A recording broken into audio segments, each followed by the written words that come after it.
Hello everybody and welcome back to another wonderful episode of Guapish Rule 34. As always, I'm your host Tanner, and today I'm joined by my super special co-host Nico. Hello. And also joining us, my super special co-host Jackson. Hello. And finally joining us, my super special co-host Dylan. Hello. Fantastic.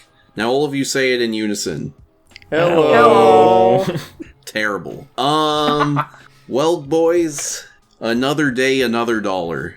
And, another week, another Guapish, as they say. 100%. This is the official first episode of the new year, isn't it? You're right. It's the official first episode of 2024. This is going to be the episode that sets the pace for the rest of the year, boys. So let's kick it off right, okay? Have you guys heard about this, the very first instance, okay, the police are investigating of a rape in the metaverse is going down in the UK, guys. Have you heard about this? Have you seen this? Have you heard about this? I did hear about this. I did not. Are they investigating a fake rape that happened in a digital world? Yeah, so here's what happened, Dylan. A girl under the age of 16 allegedly got gang raped by a group of dudes in the metaverse. Not the metaverse. How is that a feature in that? I don't... It's not. Okay. What they did is they just stood close to her and said, "We're raping you, we're raping you, we're raping you." More than likely. And the police are investigating this. It's the UK. They investigate all kinds of wacky shit over there. Yeah. They have a bunch of wacky shit over there. That's the issue. Mm-hmm. Not to put down, like, this girl's traumatic experience, but, like... We should put it down. This is stupid. Yeah. It's VR. She could always just, like, take the helmet off, you know?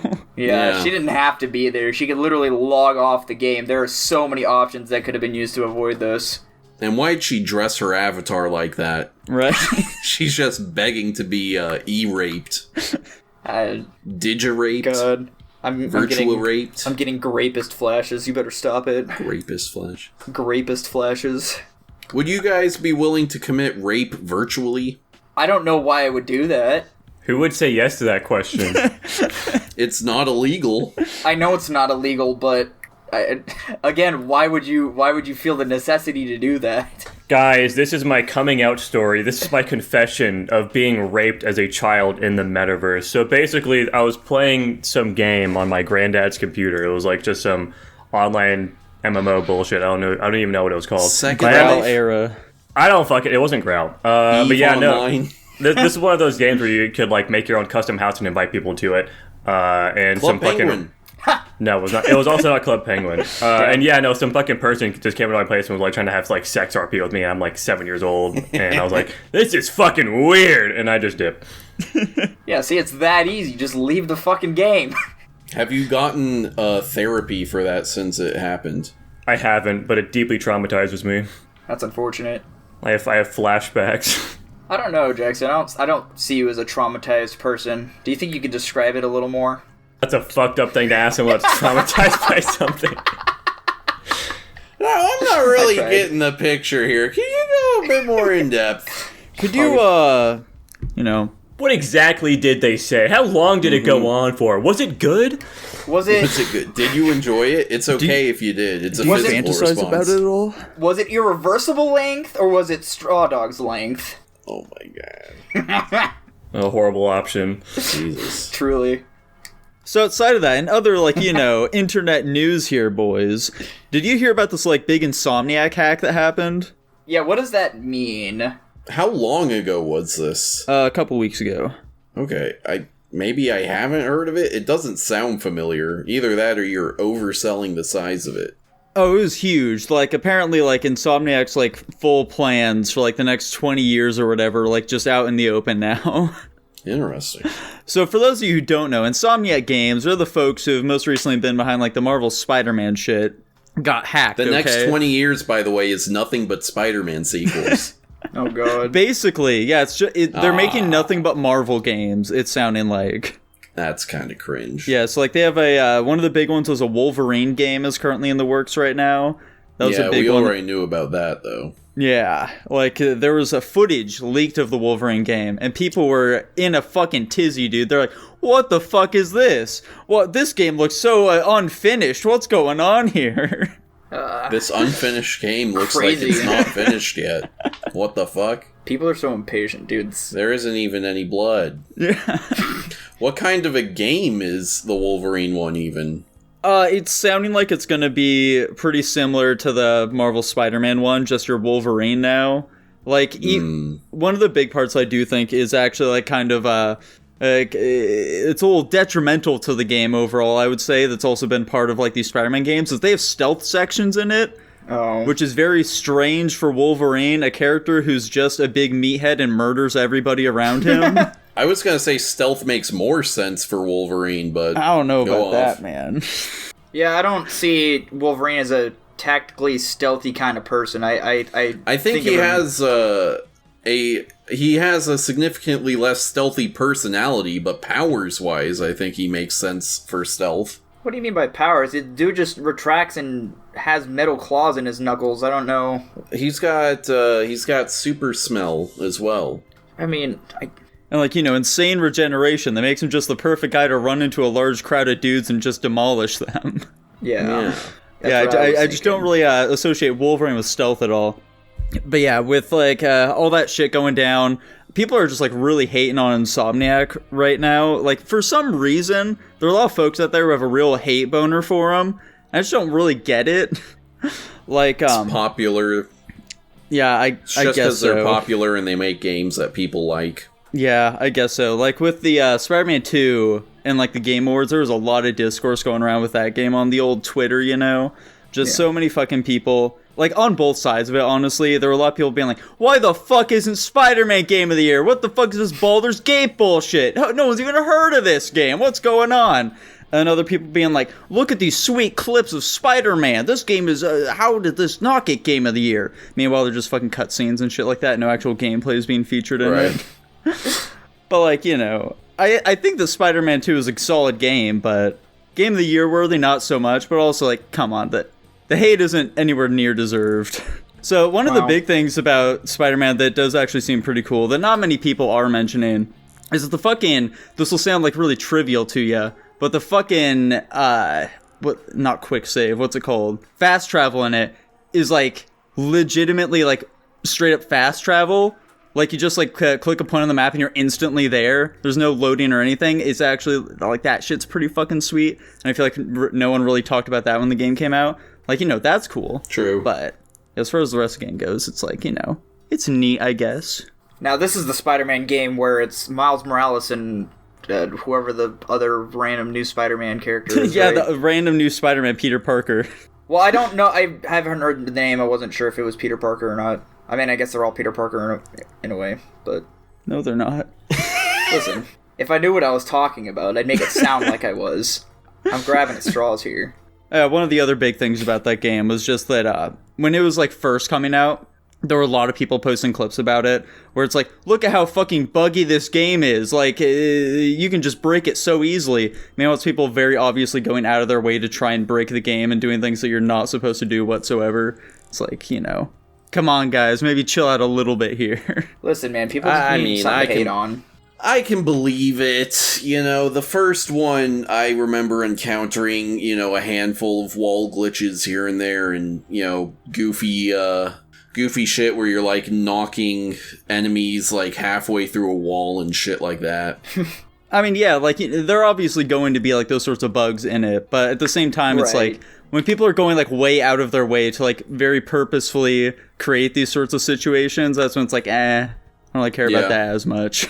I mean, with these games, you're just getting bigger, more complex, you know, open world based stuff. And depending on how much time that these gaming companies are willing to put into them, like, I think, I can't even remember which, is Pokemon Scarlet and Violet. Like, they ran into a lot of issues, but it's because these people are all demanding and wanting these games as quick as possible, so maybe not as much patchwork's allowed to go into these games. But yeah, obviously, all the covering an open world game and trying to fix all the bugs is kind of a little harder to do, especially with everything else they're trying to focus on as far as graphics and combat UI and combat AI and all that stuff goes. Oh, for sure. On this topic, actually, are there any, like, current trends in video games that you guys really feel like should just fucking die already? That you hate seeing in, like, all of these big budget games coming out? You know, technically only one has come out so far, but I'm already sick of the Marvel games. Oh. We've only gotten the Spider-Man ones, but now we've got Wolverine and Blade on their way. I'm like, I guess there was the Avengers one too. But I'm anyway. also talking about, like, I'm design sick of 'em. conventions here. Oh, design conventions. Yeah, I don't play enough big budget games to have any fucking insight on that. Yeah, that's kind of how it is for me. Also, if I do go out of my way to play another game, I'm like super nitpicky about what I play. Hold up, I actually have one. I have one. What is it? And this thing fucking infuriates me. I don't even know if it's really that common, but there's a couple of games that I've played where I have two specific examples. Maybe you guys can come up with more. But it's basically when games turn an older game, like let's say, I'm going to use Dying Light as an example here. Dying Light, when you boot up Dying Light, guess what the first thing that pops up is? It's an option between playing Dying Light 1 or buying Dying Light 2. And that shit's fucking stupid as fuck. And then Call of Duty is also the other game that does this as well. When you boot it up, it's like, hey, do you actually want to like play this one? Do you like want to play the new one? Yeah. Which fair enough. They're advertising their new game. That's fine. But the big issue is that it's fucking always just forced down your throat. Every time you boot it up, it's like, I'm booting up this game to play this game, not to fucking buy the new one. I don't care about this. It's fucking stupid. Yeah. Irrationally pisses me off. Yeah, it's something that happens in a lot of the EA games. I know that Battlefield is something that would do that as well. When I would play that, I'd boot it up and it's like, hey, by the way, Battlefield 6 just came out. You should download this game instead. It's fucking cool. Check out this trailer we have for it. It's freaking awesome. We want to play Battlefield 6 now? It's like, no, I don't want to. Yeah, I think it's fine if it's like a one-time pop-up you can deselect, but no, it's literally implemented into these games as part of like the UI, that you have to select that you actually want to play the fucking game. You boot it up, and it's stupid as shit. You know what you just made me think of? I'm sick of ads in the like open screen UIs, you know. Oh yeah. Where it's the panel thing where it's like, hey, buy our fucking, you know, battle pass and this, that, and the other. It's just like an ad that's taken up part of the screen next to like the play buttons and options and shit. I'm done with that. Speaking of which, are you sick of like battle passes then as well? Dude, every game has a battle pass now, dude. Oh my god. Am I sick of battle passes? Yeah, I'd say so. I think it's a bit tired now. They're just... Because, like, are you unlocking anything in battle passes that back in the day you wouldn't just normally unlock through normal progression? Well, nowadays, yes, because sometimes the battle passes just accelerate how fast you get certain things, but in most of the games that I've seen, at this point, you get premium rewards that are pretty much only unlockable through the battle pass. Right, so the answer is no. Like, if these games today that have battle passes, if they were made before battle passes for a thing, all that content would just be stuff you unlock normally instead of having to pay for a battle pass. Yeah, especially since it's like this idea of time gating content as well. It's like, normally you just like, you know, unlock this in general play. But now, unless you played it during like these specific months, you just don't ever get this shit. Yeah, that's really annoying. That kind of leads into mine. It's like a combination of yours and Jackson's, where it's when you boot up a game and because some games are like basically cosmetic based or whatever. It's usually you're able to use some kind of in-game currency to unlock things. It's when you like open up a store, you like try to get something, and then it's locked behind like premium currency or like battle pass, like locked or whatever. Or basically, there's no way through normal gameplay to unlock stuff. It's always like, hey, buy our premium currency so you can unlock these things that probably don't matter in the game. It just depends. It's kind of a cosmetic thing, but... I'm gonna go even wider scale than you. I'm sick of currencies in games. Yeah, I mean, I don't want this shit anymore. Just give me an XP meter that I level up by playing, and then I unlock specific shit as I level up. I don't want to do the currencies anymore. So like microtransactions, I guess, essentially. Yeah, I'm done with the micros. Get the micros out here. And I'm sick of indie games. Let's get rid of them. Well, let's not. Well, what's really sad, though, too, is, like, a lot of games nowadays are just going onto the free train, but unfortunately, when they do that, they're like, well, we're not making money anyway, besides like being sponsored through whatever gaming channels we go through, so we have to do microtransactions. So it's kind of like a if-and situation, but it's... The worst part about games that do microtransactions too, even if they are just cosmetic only, is the fact that they pigeonhole players into having to spend money to look good at all.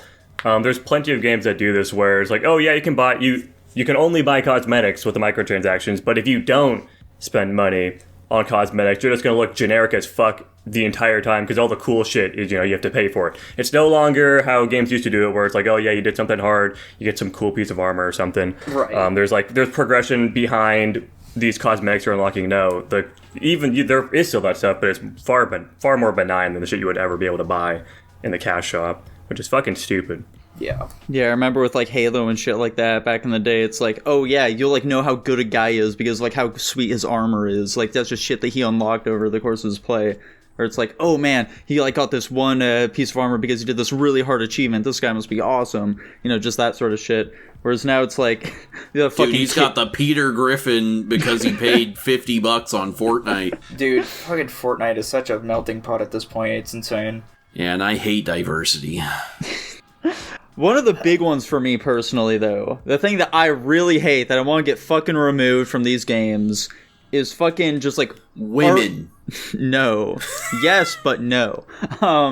Fucking... Let me see if I can properly phrase this. Like, just like RPG equipment in games that do not require it whatsoever.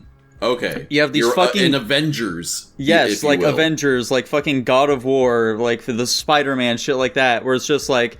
Is it in Spider-Man? I don't remember if it's in Spider-Man or not. I'm assuming it wasn't in the is. first one.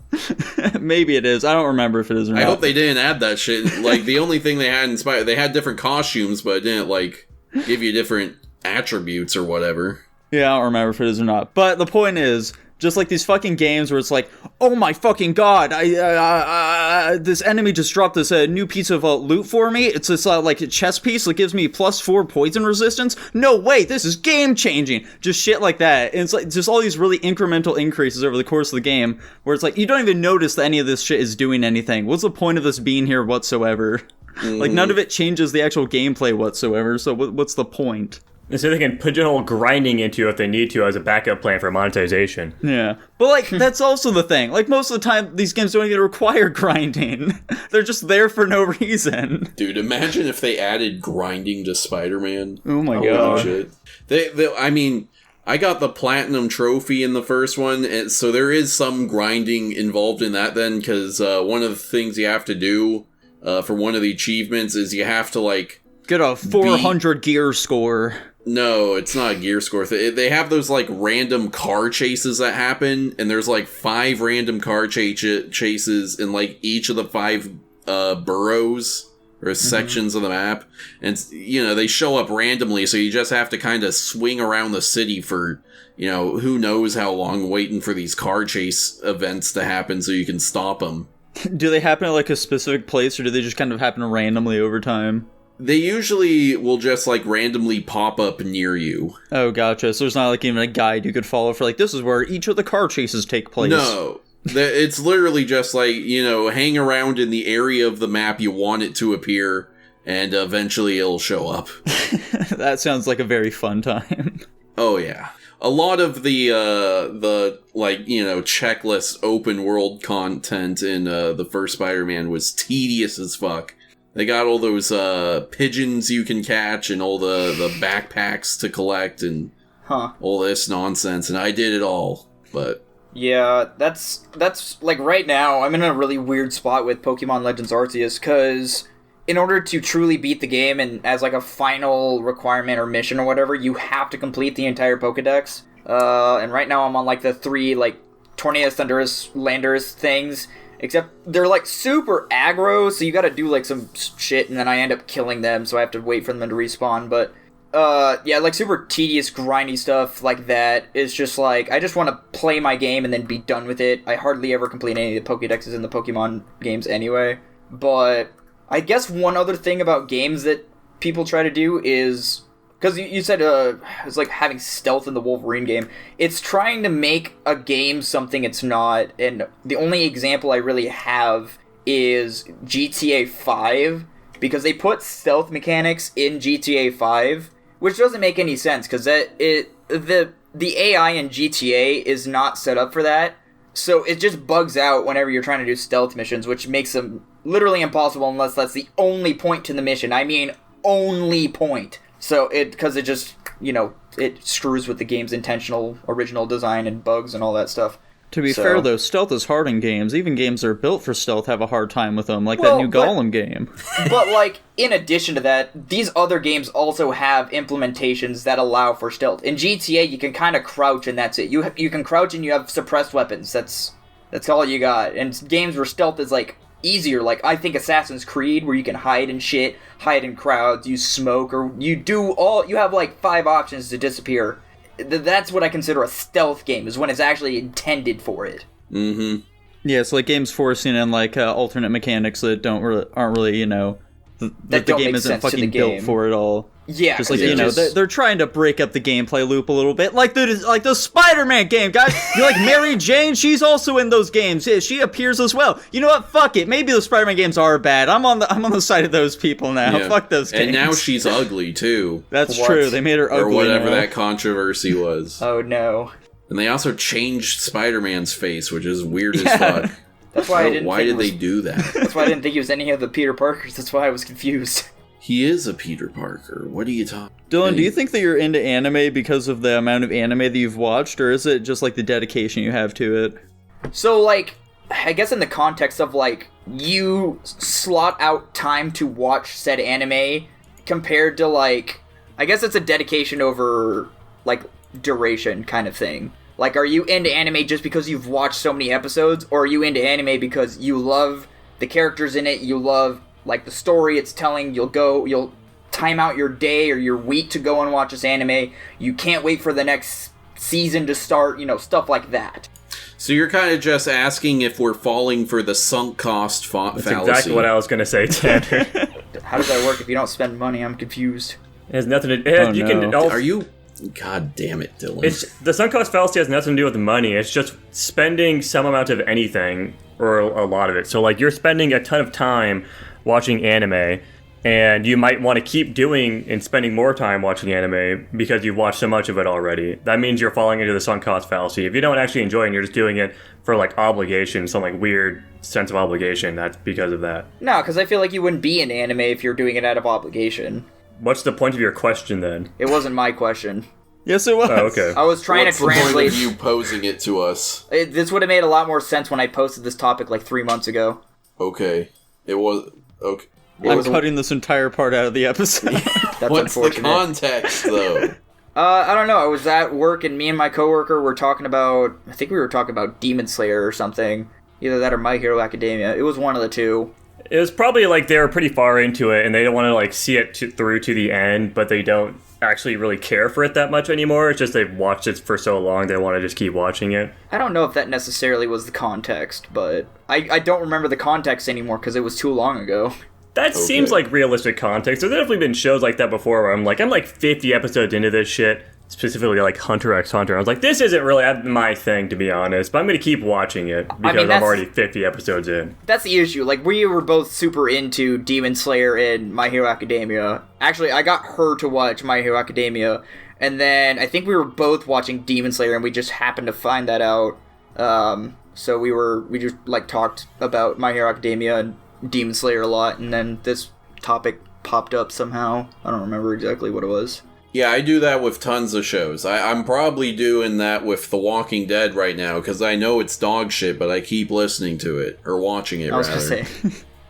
I don't know, I've heard a lot of people say Walking Dead's good. And maybe Demon Slayer as well, just because, Demon Slayer is very pretty, but it's generic as fuck, and it's kind of annoying me. Oh. Yeah, that's a pretty common consensus. Yeah. And it doesn't really do anything out of the ordinary. It's just a very run-of-the-mill shonen. And it's getting unbelievably repetitive. The last 3 arcs in a row have followed the exact same formula, where it's they meet a new Hashira, get to know him, bad demon shows up, kill him, everyone gets fucked up, reset, repeat. It's literally done that 3 times in a row now. Dude, but it looks so fucking cool. If it wasn't working, they wouldn't keep doing it. You're right, but I think they need to zhuzh it up a bit. Like, I don't want the next arc to be like, oh man, here's the fucking, whatever one of the other Hashiras we haven't met yet. They're gonna get to know him. Oh no, one of the, I guess it would be, upper 3 now? He shows up, and they have to fight him. Everyone gets fucked up, and then they win. I mean, Spoilers, Tanner. Thankfully, that doesn't happen in the next coming arcs, I think. That's fantastic. The next arc is the Hashira training arc, so that'll be interesting. Interesting. Well, it's gonna come out this April on anime. Perhaps my complaints are addressed. Maybe they heard your pleas. Yeah. Yeah, they changed the story specifically for Tanner. Frankly, I do not think the show sticks the landing. Damn. That's just I don't know. I'm easily entertained, so this is not. Oh, we know, Dylan. Yeah. We know. What percentage of shows do you guys think stick the landing? Like all shows in general, or are we specifically talking anime here? Let's say all shows in general. Can you define sticks the landing? It has a satisfying ending that lives up to the rest of the show. I'll say 15%. That's so high, dude. I'm saying 10. 10 was my initial thought. Dude, I mean, if I'm thinking of all shows of all time, I think maybe 1%, probably even less than that, have a satisfying conclusion. Nico and I just see the light side of the tunnel more than you. I guess so. How many, what stands out in your guys' minds as shows that you watched that had, really satisfying conclusions? Regular show. I haven't finished a lot of shows, to be honest. And the ones that I have, they were a long time ago, because I think, is Adventure Time, Attack on Titan? See, now Nico brought up regular show, and that kind of jumped to my mind as well, but I don't know if it's actually a satisfying conclusion or if I just loved that show that much, I think that the big part for me as to why, my percentage would be higher than yours is that if I'm not, really enjoying a show, I just fucking, dump it, and I guess there aren't, that many shows I really stick with that much, Yeah. How many shows do you think you have finished, watched beginning to end? That's a little tricky, because are we also counting, shows that just, got canceled and didn't, actually get a definitive ending? Oh, that's fair. I mean, we can count them if any of them stand out in your mind. Okay. Because I just generally don't feel like that seems super fair to the show and the story they're trying to tell, I guess. I don't fucking know how many endings are even coming to mind for me right now. Yeah. But dude, I'll tell you what, the ending for Gravity Falls, now that's a crazy one. I love that shit. Yeah, that was good. I like that a lot. There you go. That's a solid answer. I mean, I have my list of anime shows that I finished, but it's impossible to say, Tanner. There's an idea that requires far too much investigation and inner thought on our parts. Womp womp. Okay, I'll just go with my most recent show finish. I recently finished Attack on Titan because that finally came to an end. Don't spoil it for me. I haven't seen the last season or whatever. The last whole... God damn it, Tanner. I haven't seen whatever those OVA things they put out as the ending are. The ending for that one is very contentious. Dylan, what do you think of it? It's contentious? Yeah. Damn it. Don't tell us what happens, but what'd you think of it? Attack on Titan definitely gets super big brain towards the end, I will say that. It gets super convoluted.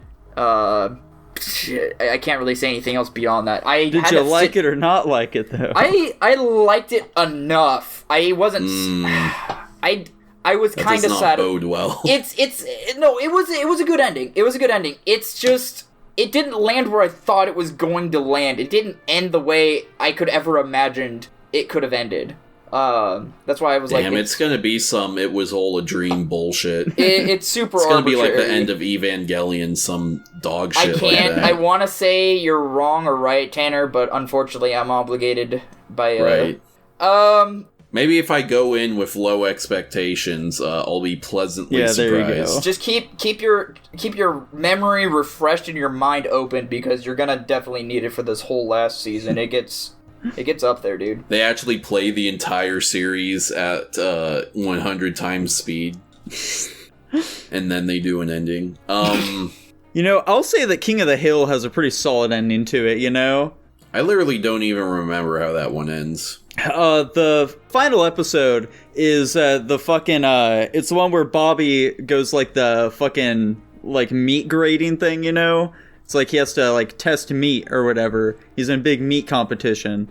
And I think it's a pretty solid episode all around, you know? It really wraps up the themes of the show. It's all about, you know, Hank and Bobby just like trying to connect, you know, these people who are in just like totally different worlds. Like Hank just doesn't get the boy at all. That boy ain't right at all that.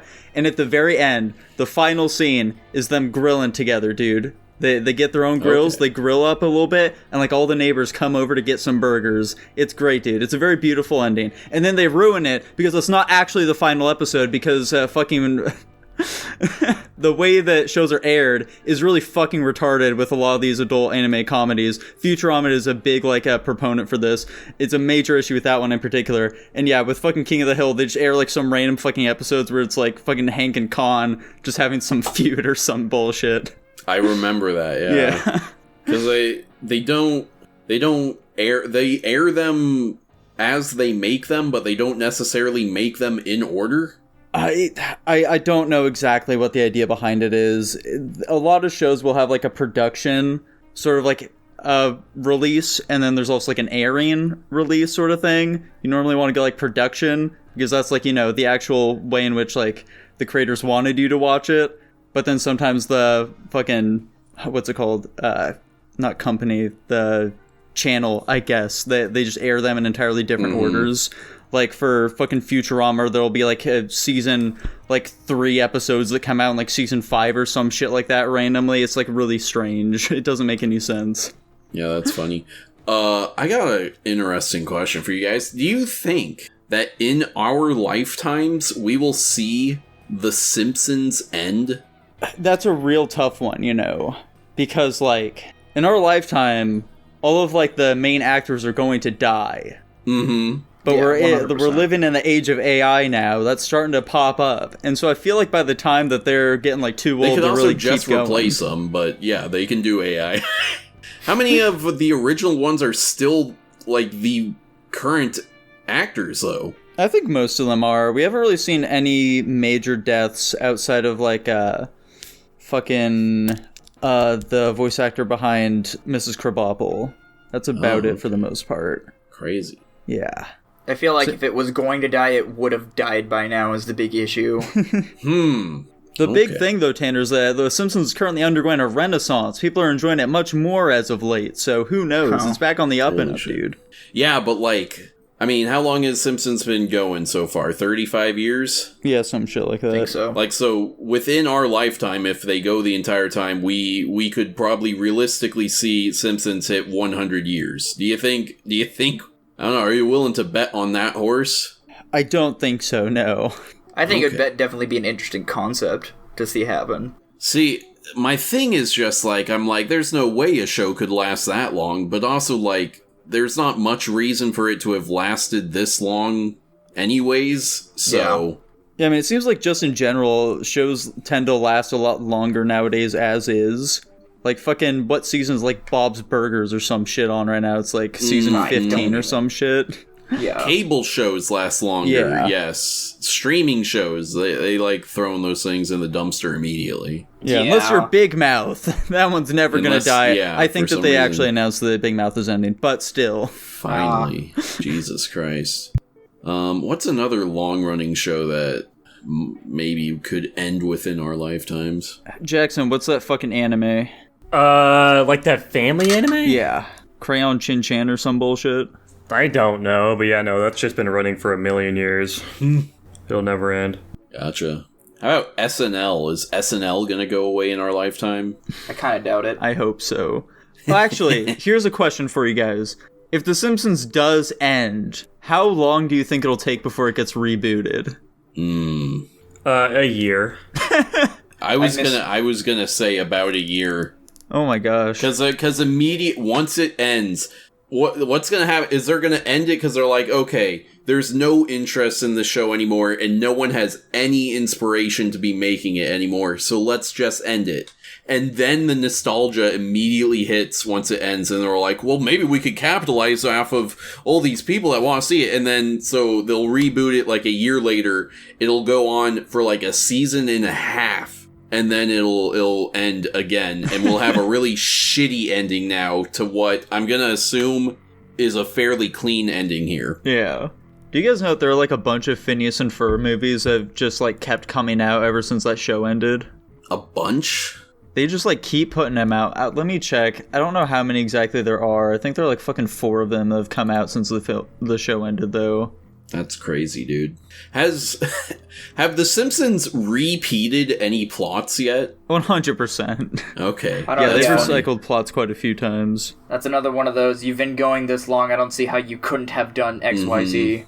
We should compare and contrast, like, repeated plot episodes. That'd be an interesting idea. I mean, here's another one that it's not the same exact vein, but another one I thought of. How many times do you think they're gonna copy-paste Scooby-Doo? Or Forever. some rendition of it? Scooby-Doo is a property that cannot die. Yeah, clearly. I do think, yeah, it's probably just gonna keep going. Because, like, Scooby-Doo has outlasted... You know, like, Scooby-Doo came out at the same time, not even the same time, it came out after, but it came out significantly after, like, the Flintstones, and the Flintstones just is not a thing anymore. Like, I bet Yeah. you that Gen Alpha kids, when they hear the Flintstones, they're like, oh, the characters from the cereal. Yeah, exactly. I bet From, they like, don't even gummies. know they're from a show. I thought you were gonna say the gummies, to be honest. No, I went to Cocoa and Fruity Pebbles. Oh. But I bet money that Gen Alpha kids do not know that the Flintstones was a TV show originally, and they just think of them as, yeah, like the vitamin and the cereal characters. Yeah, fucking, what the fuck is his face? Seth Family Guy man. Seth Green? He tried to rebooting Seth MacFarlane? Yeah, MacFarlane. He wanted to make a fucking Flintstones show.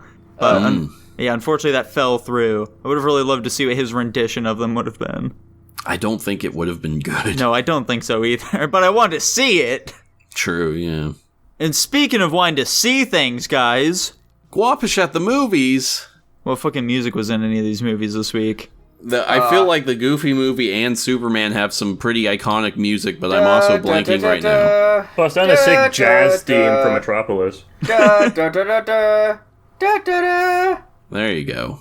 Anyway, what did we watch this week? We watched the Patreon pick, which was Metropolis. What fucking year was it? 2001's Metropolis. Thank you, Lava Skin, for the crazy recommendation. We all loved Metropolis.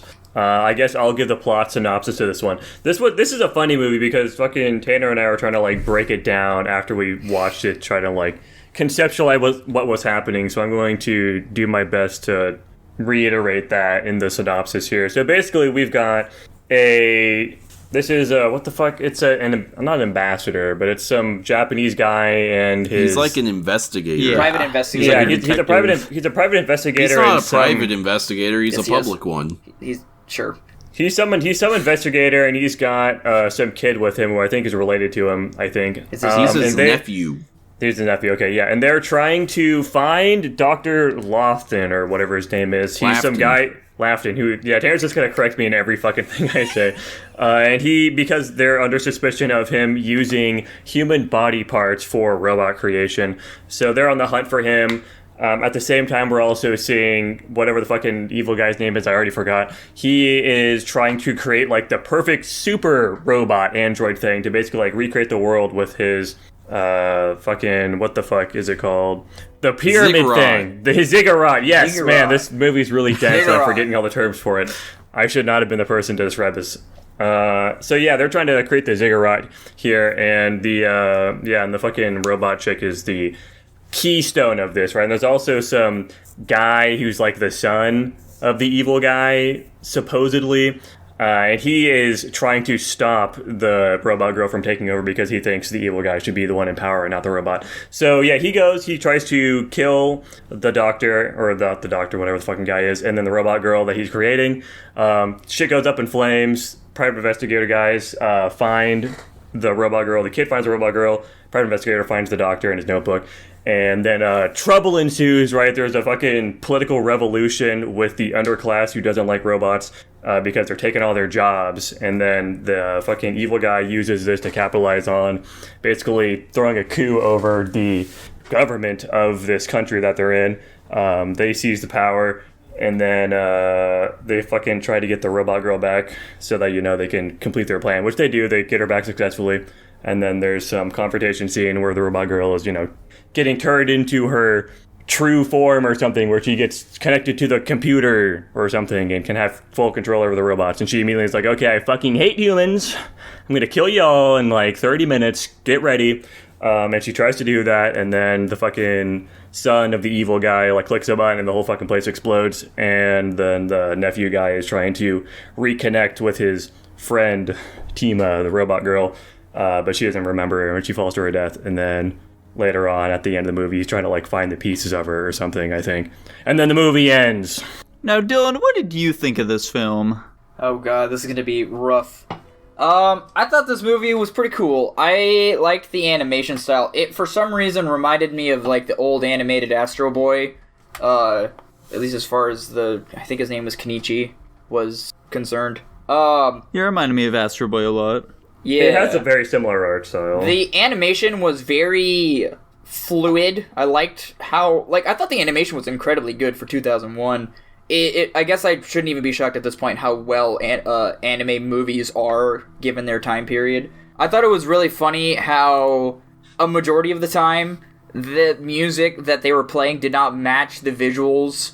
I was trying to find the right word to describe that moment, and I guess dichotomy is probably the best way to put it. Especially during the end, you got that peppy jazz music while everything's blowing up and everybody's dying.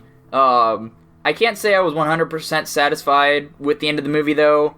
Obviously, I'm just an altruist. I want everybody to live. But I think killing off the robot girl at the very end was kind of sad. And I also didn't understand the end when the boy finds, this group of robots and they all start saying Tima and he starts crying. It didn't make any sense to me.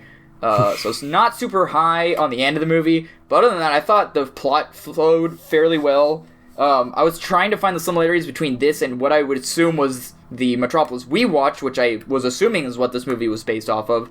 But I like the general direction that this movie took way over the other Metropolis, considering the fact I also didn't understand what was going on in the 1923's Metropolis. So, just to let you know, Dylan, I did look this up. This movie definitely has some parallels to that movie, but they're also the fucking person, the director, literally had not even seen the original movie when he was creating this. So if there are any connections, which there are, they're very loose and they're not intentional. Yeah, I was about to say, well, in that case, it's very coincidental that things happen to kind of line up, because you still got relatively similar the robot big girl plot they were points trying to in create. fairness. It is weirdly similar in a lot of ways. Yeah, the whole revolution and everything. So, I see what they wanted to do was have sort of an intriguing, mysterious story, and then things kind of tie up at the end, and you're like, oh, it all makes sense now. And I'd say they got about 75 to 80% of the way there. I think I do pretty much understand everything that happened for the most part by the end, but I do think there's some aspects of the plot that are still kind of muddled and don't make a ton of sense. My biggest downside for this movie is I think a lot of the characters I kind of don't understand and are kind of ill-defined. Especially I think pretty much all the characters just completely lack depth in this movie. There isn't a lot going on with it feels like there's a lot going on with them, but we just really don't understand any of them whatsoever in any particular way by the end of it. Rock is by far the most confusing character to me. I don't really get what his deal is. I hated him the whole time. And then our main characters, Tima and Kenichi, I don't get what they're trying to do ever. They're just kind of doing things, but I don't know what their goal is at any point. Their goal is to evade their captors. Yeah. Or their they're trying not to pursuers. get shot, and they're trying to... he's trying to find his uncle, and then hopefully from there they figure out what to do. And Tima is following him around because she's imprinted on him or something. Yeah. I don't know. I kind of wish they had like, you know, obviously I get that a story, it's, you know, part of stories that like, oh yeah, stuff will get thrown at you and you have to deal with it. I wish they also had like we need to do this and things are getting in our way, instead of it just being like, well, we're here, oh shit, there's some stuff we have to deal with. But overall, I think the world they built is really fucking cool. I actually really like it, and I thought the art direction was really cool to me. I really liked it. I liked the way the city looked, especially. Mm-hmm. Yeah, I mean, like, you know, the art, the world, that's all great. I think it looks very nice. However, in regards to, like, you know, the characters are a big negative here for me, as well as just the overall theming of the movie, I feel is very muddled, and they really don't say much about any of it, pretty much. Like, fucking Tima especially, it's like, what the fuck am I? Well, what's really the difference between a robot and a human? All this shit. It's like, yeah, you present these ideas, but they don't say anything of substance about any of this shit, you know? You know, like, when you look at stories like, let's say, fucking like Nier Automata, even like fucking Star Trek and shit like this, they explore these sorts of concepts in some pretty good detail, where you come out of it being like, maybe I really do need to reevaluate what it means to be human, you know, just shit like that. Whereas with this movie, it's like, I don't know what the fuck I'm supposed to take away from this at all. Yeah, I'd agree with that. I don't know, Jackson, how'd you feel about this one? This is a tough movie for me because, like with Tanner, I see what they're going for. I understand primarily what is happening, but I also think the characters are a massive shortfall with this movie just because they just aren't really fleshed out at all. Specifically, like, a lot of their motivations are pretty questionable, and we just don't really understand that. Plus, like, the whole, like, what the fuck is the point of this movie is a big question I have. Like, what specifically were they even trying to say? Yeah. Like, there's like some big themes of, like, political unrest and stuff, and, you know, maybe the ethics of robots working or whatever, but they don't flesh out any of these points at all.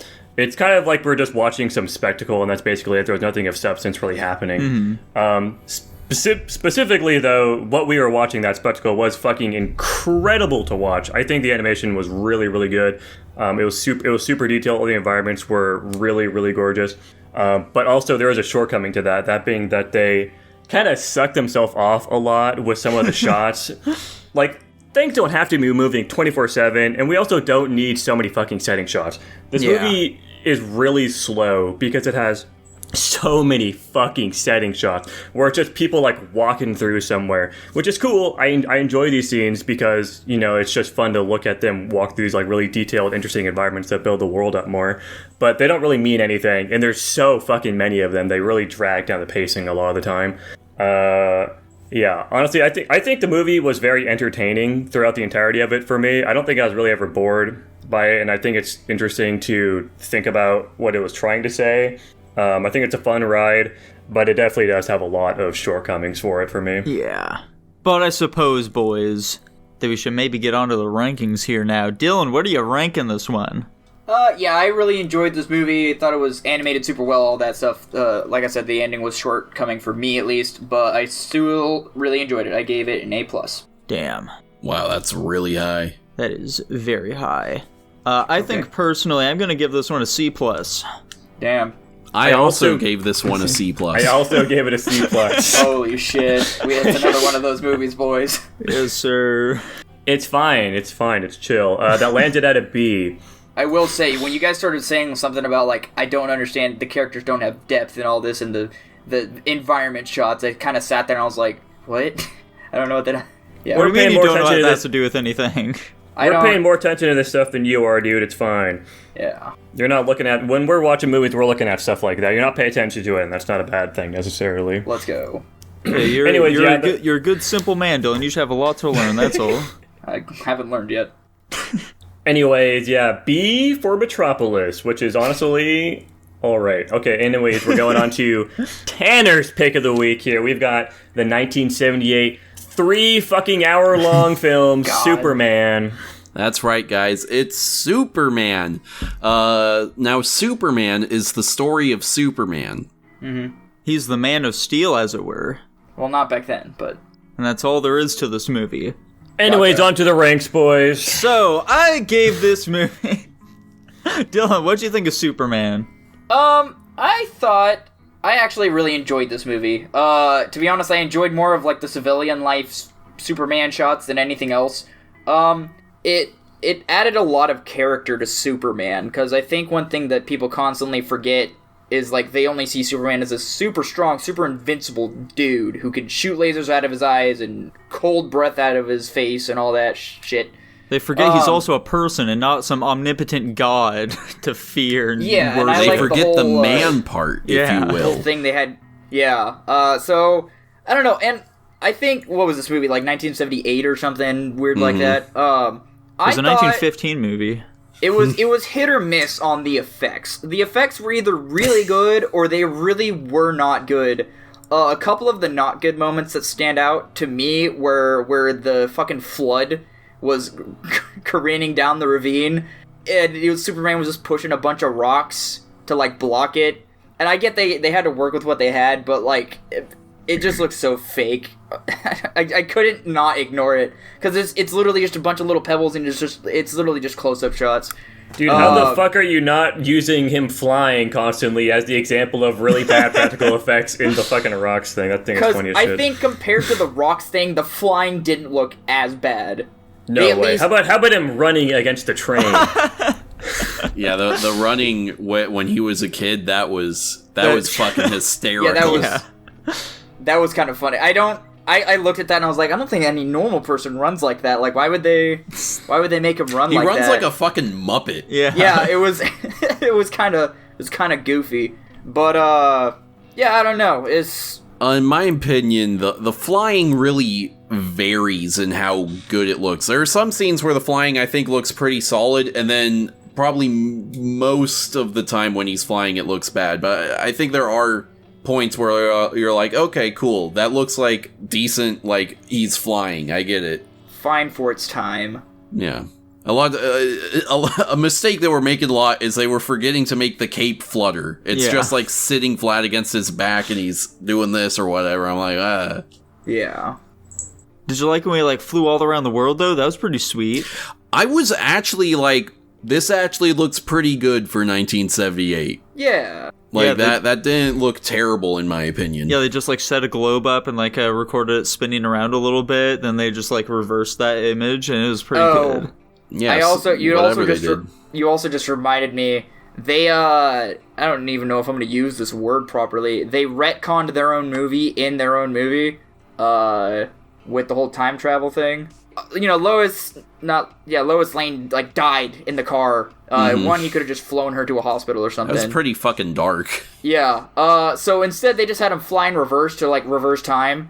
And, then we're just made to assume that all of the events he had stopped prior to that event just were stopped. Even though, obviously, what he did was fly back enough time to be there to save her.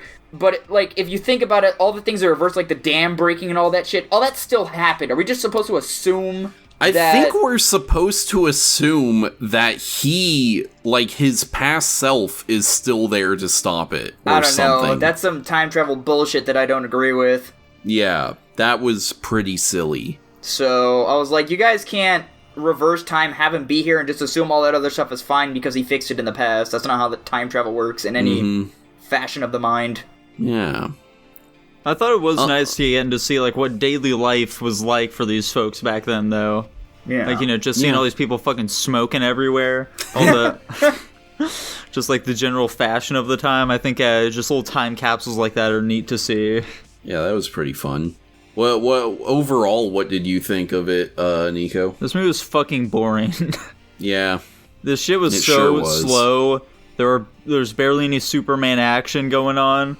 I fucking passed out during portions of this movie. You literally fell asleep at the very end. Don't worry, I was awake to see him spin around the world, though. That's all that really matters. Yes. But you weren't awake to see him lift the tectonic plates. Yeah, that's not how science works. They added a lot of nonsense That was another one of the effects that was bullshit. That's not how earthquakes work. You know. Jackson, what were your overall thoughts on the movie? I did not like this movie very much. I'm with Nico on thinking that it is very slow, and I was hoping the extended cut was going to fix issues with the movie, I think it probably was more of a detriment for us to watch that version than the regular one. It definitely lingered. I legitimately don't even know what was added to the extended cut. I assume it was probably like that was the main cut, and then the rest was just like trimming down the main 40 cut. whole minutes of nonsense. Literally, from what I read, the extended cut, it isn't really that like whole scenes or set pieces were added. It was just kind of like every scene was a bit longer. Like there's an extra line of dialogue kind of sprinkled throughout. So the events of the movie themselves are not really all that different. Yeah, so even looking past the horrible pacing issues this movie has, it's also just really goofy, and as a non-Superman, or generally just a non-superhero fan in general, this movie really just doesn't do it for me. Mostly just with, like, motivations and stuff. I don't know, why the fuck did he, like, randomly just grab the crystal out of the ground and, like, I'm gonna fucking walk to the North Pole? What inspired that? I know his dad died, he wanted to do something, but, like, why there? Yeah. What, did I miss something? Why did I don't think you did. It's his Superman sense. Yeah. He's got a genetic sense that he has to go throw that crystal in water. Yeah, Lex Luthor is a fucking not a very good villain. He's really goofy. I don't know why. He's not threatening whatsoever. It's so weird. Obviously, Superman's powers, like with the other Superman movie we saw, are incredibly inconsistent. You're telling me this guy can fucking do laps around the planet insanely fast, but like there's that scene where he's trying to catch up to the missile and he's like barely keeping up with it. What the fuck is that? He should be able to go to that missile, stop it immediately, fly to the other one in like a millisecond and be done with it, and then just like it's not an issue at all. I'm glad I'm not the only also, one the time reversing thing is fucking stupid as shit. Obviously, I don't know what the fuck was going on at the end. Honestly, you guys have like your theories about like there being another Superman. I think it was just he like did all the stuff in the correct order the second time, maybe, and then went to save Lois Lane afterwards. But it's like unexplained and it's weird and it's just kind of jarring. Obviously, the practical effects for the time, I think they look okay, but obviously nowadays they look pretty bad. Mm-hmm. And I don't think the acting was anything really that crazy either. Generally, this is a pretty bad movie for me, though. Yeah. I think this movie has some charm, but like how sexually charged it is. Yeah, that was weird. It has some charm, but there's just far too much fluff and filler. Pretty much all of the Krypton stuff should just get cut out of the movie entirely. I don't need all this backstory about the Council of Krypton and whatever the fuck. Most of the Smallville stuff could have been truncated. The best parts of this movie is when Superman is doing Superman things, you know? Like that little montage where it's like the first time he's ever doing his powers and he's just, you know, stopping a robber here, helping that cat out of the tree, this, that, and this. That was my favorite part of the movie. I wish there was more of that in it. Which is funny because those parts of the movie are incredibly separate from like the rest of it. Like it's just us watching Superman do Superman shit that have no bearing to the plot whatsoever. Yeah. Exactly. And then I'd say the biggest positive I can give it is I think Christopher Reeve is a really good Superman and a really good Clark Kent. I really like his portrayal of the character at the very least. Yeah, when he's Clark Kent, he becomes such a bitch. Yeah. It's funny. I like it. Yeah. It was nice seeing that, though. It was an interesting change of pace. I think it really does lead more credence to the idea that, like, oh yeah, why would anyone think that this fucking meek bastard is Superman? Mm-hmm. This guy who's tripping over himself and whatever the fuck. Yeah, and then Lois Lane's like, yeah, you never see Clark Kent, and then she, like, immediately puts it together. It's like, no, I don't know. I thought that was kind of dumb. Yeah.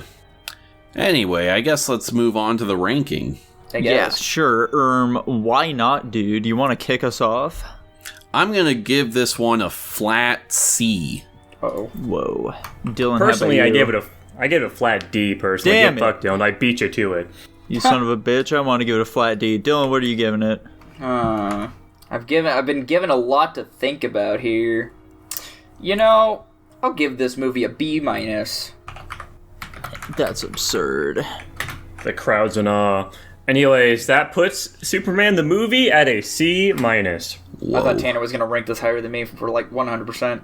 Well, you see, Dylan, I mean, you know, Tanner's a little delusional when it comes to these movies, but it's not that delusional. I can be fans of things and still analyze them critically, you know? Like with Jurassic Park, for example, my favorite movie, but I think most of the series is dog shit.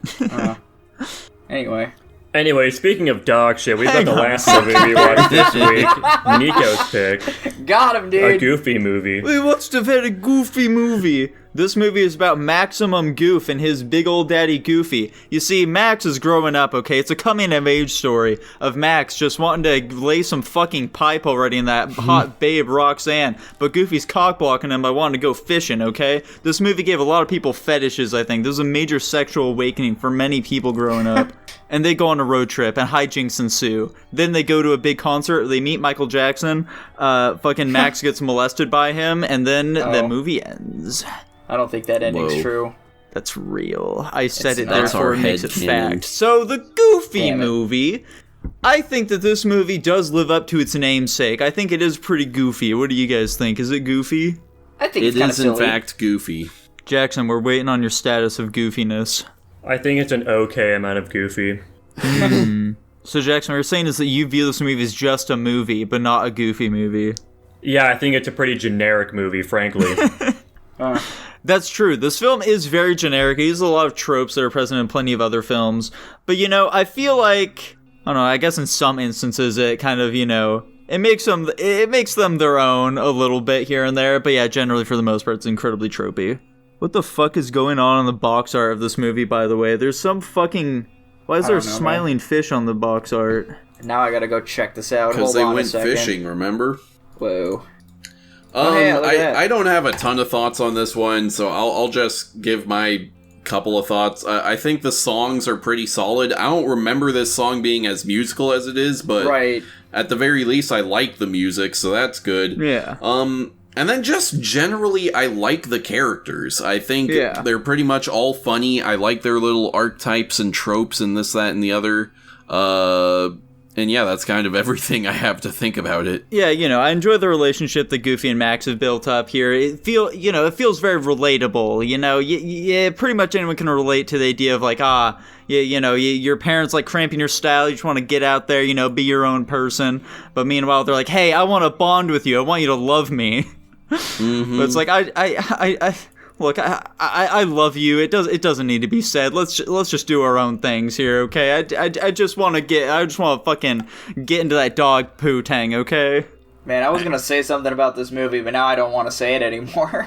Go ahead and say it, Dylan. Well, no, following that comment is gonna be weird. I did want to say one funny thing about this movie is how much better, in my opinion, they animate the women in this movie compared to the dudes. And I don't mean that as in like movement. I mean like in terms of like art style. Like the dudes just look horrendous, but the women don't. So you like their character designs more? Yeah, and I mean that in the most platonic way possible, given the statement that was just said by you. Dylan, you don't want to fuck Roxanne, dude? No. Why not? She's an animated character. So I don't want to. She's not real. Dude, why does that matter, man? Come on, dude. Like, you've said this before. Like, Because she's not real. Why does that matter, though? Dylan, you're never gonna fuck Scarlett Johansson. Does that mean it's fine to find her attractive? Yeah, but she's a real person. Why? What's the difference there? She's not animated. She's not drawn. So what, though? This isn't a figment of everybody's imagination. But why does that matter as to whether or not they're attractive, Dylan? I don't get it. I don't know, man. What if somebody drew a photorealistic picture of Scarlett Johansson? This is, in fact, not Scarlett Johansson. It's a picture of her, but it looks exactly like her. Would you still say that picture is an attractive picture of her, or no, because it's a picture? I would, because she's a person that exists in real life. What's that got to do with anything? Okay, I don't think we're going to win this, Dylan, or Nico. I don't think he has any fathom about what we're talking about. I don't think he's thinking about this critically enough whatsoever. No, he's not, unfortunately. I don't want to. He's uncomfortable with battling his demons there. Lol the Bunny really fucked him up. Who? Oh my god, Tanner picks Space Jam next. Does anyone have any final thoughts on the Goofy movie? Anybody? No. Fantastic, dude. I'm gonna give this movie a G for Goofy. How about you, Dylan? I like this movie. It was a childhood favorite of mine. I'm giving it an A-. Whoa. Tanner, how about you, dude? I'm gonna give it a B. I miss everybody else's rankings. I'm gonna give this movie a C+. How about you, Jackson? Oh, I got a C minus. Damn. There we go. What, Tanner give it a B? Yeah. And that puts it at a B minus, meaning Whoa. the best movie we watched this week according to... Wait, is it? Hold on. That can't be right. Is it right? It might be I think right. that Okay. is right. Yeah. Apparently the best movie we watched this week was Metropolis, which is Let's really go. funny to me. I did not expect Metropolis to be on top this week. I expected Metropolis to be on top, to be completely honest. I definitely think Midweek. I definitely think Metropolis was the best movie we watched this week by a decent portion, but There we go. it's chill. I mean, you know how it is. Anyways, what movies are we picking next week? I guess I can roll the Patreon. Hang or am I on doing a that second, last? Jackson. Hang on. Okay, I'm sorry. Oh. You guys need to pick your movies first. Dylan, what are you picking? Oh, what are you that's a- picking? Well, that's a great question. Okay, well, I know what I'm picking. I'm picking 2021's Belle. Oh, I really wanted to watch that movie. That movie looked kick-ass. God damn it, Jackson. We were supposed to watch Summer Wars before Belle, you piece of shit. I don't like Somewhere Worse that much. I don't want to watch it. You can put it on your own list. It is on my list. Well, there we go. Fucking pick it. We are watching number 114, which is Zombieland. Oh. They have Twinkies in that movie. Jackson, roll the Patreon. Okay, if I have to. No One Will Save You by Your Supervisor. Thank you for picking the movie, Your Supervisor. Whoa, that's a movie about aliens. And if you also want to pick movies about aliens and recommend them to us, then you can head on over to the Patreon, which Tanner's going to tell you all about. That's right, ladies and gentlemen. If you go over to patreon.com/Guapish for only $1 a month, you get early access to every episode as well as access to our pre-Guap show, and you get to join the Discord, which allows you to submit your own picks for movies just like Joshua Bean. And you can fucking get Slime Coin and talk to us and suggest topics and shit like that. You also get your name read out at the end of every episode, just like Nico is about to do. That's right. Thank you to Raheem Rojwani, Kyler Nikolai, briefly interrupting the name reading to say I'm a Hebephile, Topperman Man, Joshua Bean. That's it! I'm quitting the fucking podcast! You guys are all assholes! Tupbot, Lucas Ludette, Hunter, and Jacob Edwards. That's gonna be about it for today, everybody. Bye-bye! Bye. Bye.